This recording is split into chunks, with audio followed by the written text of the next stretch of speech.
This is your news source evening bulletin for today, Wednesday, the 4th day of April in the year 2018. Here's what we're tracking this evening.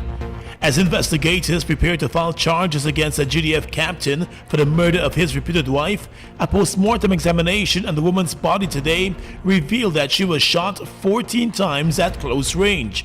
She died as a result of multiple gunshot injuries. Travel agent Riona Payne was killed on the spot when she was shot once to the head and 13 times to the chest by her reputed husband, Captain Irwin, who has since been indicted from duty in the Guyana Defense Force. After the shooting in First Street, Alexander Village on Saturday morning, Sandy casually hopped into his car and drove to the nearby police station, where he surrendered to the lawmen and turned over his weapon after explaining to them what he had just done.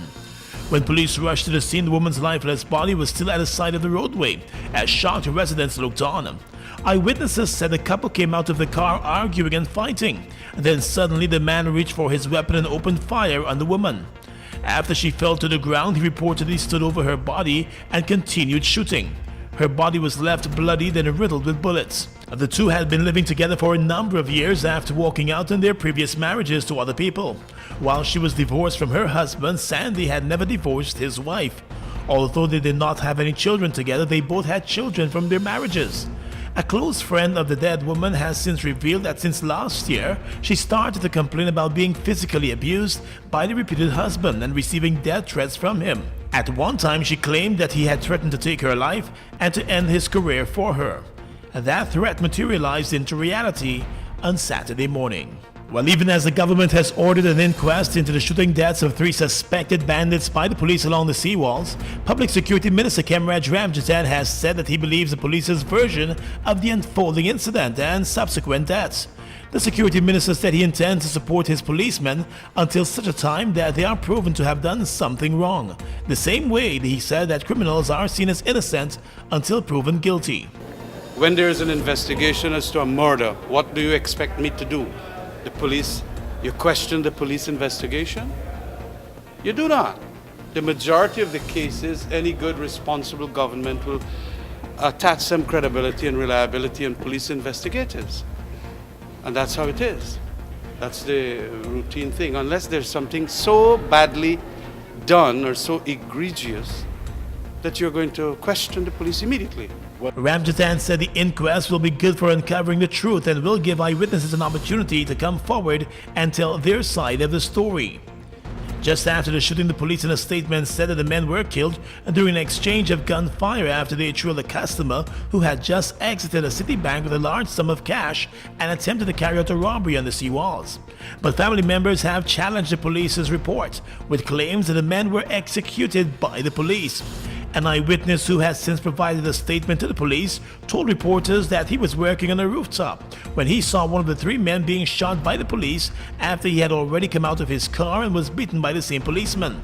Since then, the police force has probed his claims and now says he was never on the rooftop of the building that was under construction. 2 other eyewitnesses have since come forward with their version of the events which took place, and their versions also contradict the police's story. Let's tell you now that another mining accident has resulted in yet another major investigation.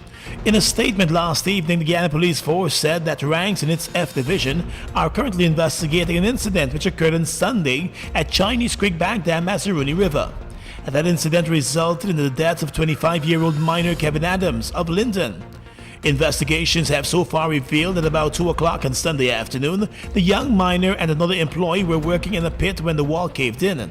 Adams was pinned and buried alive. He was rushed to the hospital in the Bartica, where he was pronounced dead on arrival. The body is presently at the city morgue awaiting a post-mortem examination. There have been a number of similar mining accidents over the years. An inquiry had recommended better mining practices be employed and for more visits by the authorities to be done. And finally this evening, let's turn our attention to local politics. With local government elections due in November of this year, the Alliance for Change has confirmed that it will contest the elections as a coalition with a Partnership for National Unity, the APNU. The AFC had indicated earlier this year that it was considering whether it should contest the local government elections by itself. However, after discussions at the party level, the AFC has now decided that it will be better to head to the polls as a coalition. AFC Chairman Ramjattan. In our coalition government, I have to say, that we have had our disagreements, but we dealt with it very professionally and we trashed them out. We come to middle ground and we debate very heavily in cabinet. And so I appreciate especially the President's capacity in security issues, security matters. He has helped me tremendously. And we get along fine. And I know other members of my party who are ministers who get along fine with all the other ministers. Back in January, the Alliance for Change said it was contemplating whether it should enter this year's local government elections outside of the coalition. The AFC had insisted then that a review of the shared governance agreement, the Cummingsburg Accord, was needed. That review is yet to take place.